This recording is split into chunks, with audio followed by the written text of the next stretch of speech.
Now it's Elizabeth Off Grid, and today I want to talk about why am I living in a car? Actually, I had someone on my Patreon for my other channel specifically asked me to make a video about this. And I'm sure a lot of people will watch a video and wonder, why are you living in your car? What happened? So a few years ago, I would say around 4 years ago, and when my son was a freshman in high school, I started thinking about what am I going to do when my son graduates from high school and goes off to college or does whatever, moves out. At that time, I'd also stopped getting child support, and child support was the reason I was able to afford having a 2-bedroom apartment in the Silicon Valley. This is an incredibly expensive place to live. So I knew I would have to move whenever my son moved out. And so it was like, okay, well, where do I want to move to? It has to be somewhere that's not right here because this is too expensive for me to afford. I knew that I didn't want to just like get a roommate or rent a room in someone's house or apartment. That's just, I'm not up for that unless I had no other option. So I started thinking about where do I want to live and thinking about what do I actually want to do, on a daily basis? What do I want my life to be like? And what I knew kind of already is that what I want to do is travel. I love road trip travel. I want to do international travel that I haven't been able to do. Now, don't forget, this is like 2019 when I was thinking all these wonderful thoughts. I love camping. I love going to remote places, driving on empty roads. I mean, there's so much stuff that I want to do. There's so many places I haven't been to. I want to finish going to all the states in the United States. I want to go to all the territories. I want to go to every national park, and now some of those I can drive to. Some of those you have to take a boat, and some of them you fly to. So that's a lot.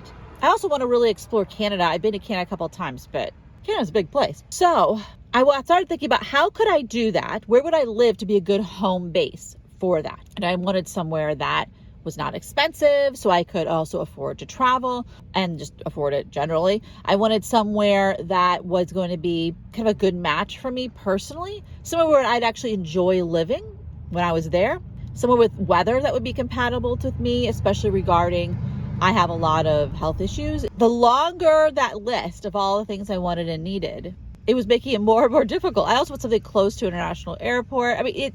Anyway. So then over that time, I started doing more and more research about traveling and where I wanted to go and how I was going to do the travel. And I came across all the people who were doing kind of van life stuff on YouTube. Now, I was already aware of people who got rid of all their stuff to go live in an RV. I personally knew people who bought a fifth wheel or a Class A and traveled all around the North America in it. So I was aware that existed, but I knew I didn't want that. I've traveled in a Class A. I have zero desire for something that big, and it's also very, very expensive. I've also traveled with someone with a pickup truck pulling a trailer. I traveled in a Class C. They're just way too much kind of hassle for me. And so I just didn't think that was something I wanted to do. Trash truck going by. But then when I saw the people on YouTube who were doing something different, who were living, very, very inexpensively, like the, Cheap RV? I can't remember the name of that YouTube channel.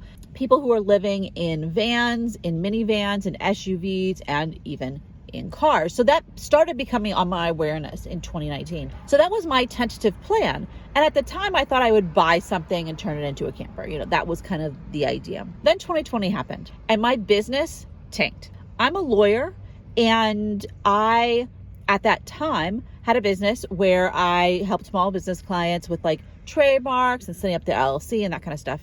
And overnight, 85% of my revenue disappeared. I even had a whole bunch of money I had to give back to people who were no longer going to pursue a project. And it actually started happening even before the official pandemic, because I had clients in January who couldn't get their stuff built in a factory in China because China was already shutting down in January, if you don't remember. So this was happening very early for me. And by the time it officially became a pandemic, I had already lost almost all the revenue of my business. And most of which was left had to go just to pay, overhead. I have a lot of malpractice insurance because you legally have to have that. I have, just the overhead. At the time I had an employee. So then I was able to get PPP money and such, but that didn't completely make up for it. It just paid me for some weeks here and some weeks there. At that time I started my YouTube channel for legal stuff, which is my other YouTube channel, is with Potts Weinstein.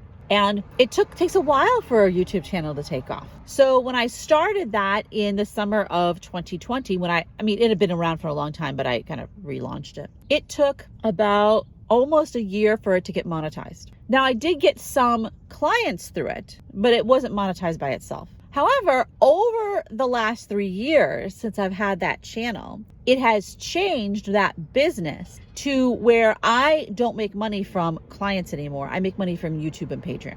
Now, the issue is that I had to make a choice. I am just not capable of running that business, the law firm business, as well as a YouTube channel and a Patreon. It's just too much and too different. Also, the law firm business doesn't translate very well to being completely off grid. YouTube and Patreon and stuff, I can do a whole bunch of work when I'm in town and then go off grid for some days. Law firm doesn't work for that very well, unless you have an employee, and I don't have an employee anymore. And even if you do, there's only so much as someone can do unless they're another lawyer. Now, during that time where my business wasn't really making any money for that couple years, how did I pay for stuff? I got a series of flat interest rate loans. I had a really good credit at that time, and I don't have bad credit now, but I mean, then I had amazing credit, and interest rates were incredibly low. So I got a number of loans. Every so often I would get a loan to pay for the next chunk of time. I did it as personal loans, as not as business loans, because as personal loans, I could get much lower interest rates than a business loan. So I did that, and then had some big giant expenses, some medical stuff, as well as last year I had to pay for a roof on my rental house. I own a house in a different state that I've never lived in that house. It's purely a rental. I originally bought it for a family member to live in, but they moved out, and then I just now rented to strangers. It needed a new roof, and this was at the height of inflation. So that roof cost me 20 grand, which I did not have. So I got a loan for that, which still was at a low interest rate because the interest rates hadn't completely come up yet. So that's a lot. Plus I have, student loans and stuff. So fast forward to now, what happened is that I have a lot of debt payments. So a huge amount of the income that comes in that I pay myself, because my law firm, YouTube, whatever business is a corporation. So I actually pay myself a salary. A huge amount of that just goes paying off those debts. Huge. I'm actually going to do a video in the future that actually breaks it all down, because I think people loved seeing details. I think it's actually very helpful and illustrative to people to understand other, financial things. It's a real taboo to talk about finances in our culture. And I think that means that people don't get examples of real situation. And a lot of times the stuff that's portrayed in the media or written about in articles is stuff that's not real life. You have, or real life for most people, you have someone who's like, I was able to pay off all my student loans in 3 years. And it's like, why? Oh, because your parents gave you a condo to live in for those 3 years. So you had zero home expenses. Well, that's nice. But you know what? Most of us don't have that. And so these kind of stories are just ridiculous, right? They're just ridiculous. So my YouTube Patreon doesn't completely replace the money that I used to pay myself for my law firm. It's about at 75%. So that means that I am not quite where I need to be, but I couldn't do both. I just couldn't do both of them. So I had to go all in on YouTube and Patreon because I needed to be able to focus on one thing for that business. So I did, and I don't regret that at all. However, it's still building up to being the amount of money that I need. So there's that. So part of the reason I live in my car is purely about money. While I want to be, number one, I want to be able to travel. I don't want to spend money paying for somewhere to live that I don't actually want to live because I want to be traveling. And the reason I got a car as opposed to getting a cargo van that I renovate or an RV or whatever is one of the big reasons is so I have no more money going out. I've owned this car for many, many years. The loan's been paid off for 6 years, maybe more than that. I bought this car new 11 years ago. So I would have no extra costs by using this car except for the cost of the plywood to put it here, which plywood's actually expensive nowadays. But putting in this build was relatively low cost. The biggest expense was buying the batteries, but I would have to have the batteries no matter what kind of situation I had gotten, whether I bought a new vehicle or not. I also, frankly, didn't want an RV or a cargo van because it wouldn't really satisfy my requirements. That's a whole different video.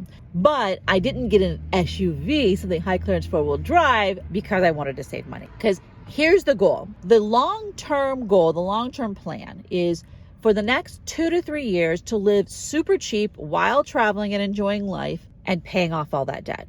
paying off. I have a bit of credit card debt, but most of it are fixed interest rate loans, including my student loans. Get that all 100% paid off in 2 to 3 years. Then buy some kind of high clearance 4-wheel drive SUV and renovate that and go to all the places this car can't go. Because there's a whole lot of places I can't go with the Honda Civic. I'm not going to Alaska in the Honda Civic because I want to drive, way out. I want to have something decked out that's high clearance, 4-wheel drive, or at least all-wheel drive. I want to have a full-size spare tire, maybe 2 full-size spare tires. I mean, I want something that's much more set up for being really far out by myself. I won't be doing true overlanding. It's going to be on roads, but roads that may be, out there in the middle of the desert, woods, tundra. And then I have raw land that I've bought in New Mexico in the high desert. I love the high desert so much. I can't even explain to you how much I love it. Actually, I probably will in the future video, but once I'm actually there and I could, maybe convey my joy of driving and being out in the desert. But my plan is to build a tiny house there. Maybe it's not a plan. My idea, my hope, my thought is to build a tiny house on that land. Maybe even build it myself, or at least mostly myself. I would hire someone to pour a concrete foundation. There's some things I would not do myself, but a lot of it, maybe I'll buy a kit. Maybe I'll just build it. I don't know. Maybe I don't. Maybe I'll realize, oh, this isn't something that I want. This land doesn't work for that purpose. And it's just somewhere for me to camp, which would actually not be a bad thing. It would be great to have a permanent campsite that I can always go to in the case of a future pandemic or just being tired or needing a break in New Mexico. And maybe also I'll buy some raw land in other places, so I'll have other places to camp too and other places to have a shed and store some things. That's also one of my other ideas, is have a bit of raw land in different places. Where my land is, you're legally able to build tiny homes. You can be there for fairly extended periods of time in a RV or whatever. If you have a building permit, even longer. And a homeowner can pull permits. If you want to pull your permits for the electrical or the plumbing, you have to pass tests for that. But for the overall general building permit, you can pull it yourself. So it's a possibility that I will build a tiny house on that land. But at least I will have somewhere to go. Well, not in the Honda Civic, because I don't think the Honda Civic can get down the road. I hope to go there this fall. I am tentatively planning to be in New Mexico this fall, and I'll probably have to park my car and walk a mile in to see my land, but that is the idea. So overall, yeah, I mean, it's about travel, it's about money, it's about how this fits into my long-term plan. And the thing is, living in a car by choice is not for everyone. I like sleeping in very small spaces. I like being in very small spaces. I enjoy being in my car. The struggles of living in a car and camping in a car and all that stuff don't bother me that much, and in a lot of ways, I enjoy a lot of those things. I enjoy camping and car camping and tent camping. This is such a huge upgrade from staying in a tent. So it all depends on your perspective. This is definitely not a solution thing I would pick from a whole lot of people I know. They would be miserable. They would be emotionally miserable. They'd be physically miserable, But for me, I think this works really well so far. Obviously, it's only been a few weeks, so we'll see how things go. It's been during the summer where the issue I've had to deal with is the heat and not the cold. But I mean, how cold does it get here, I'm not super worried about it, to be honest. I think the most challenging thing will be dealing with my batteries when it's cold, because they'll be so inefficient. Hard to charge them up, but then I'll just go somewhere to charge them. It'll be easier to deal with food because my food won't go bad as fast because it'll be just colder. So anyway, this is Elizabeth Off Grid.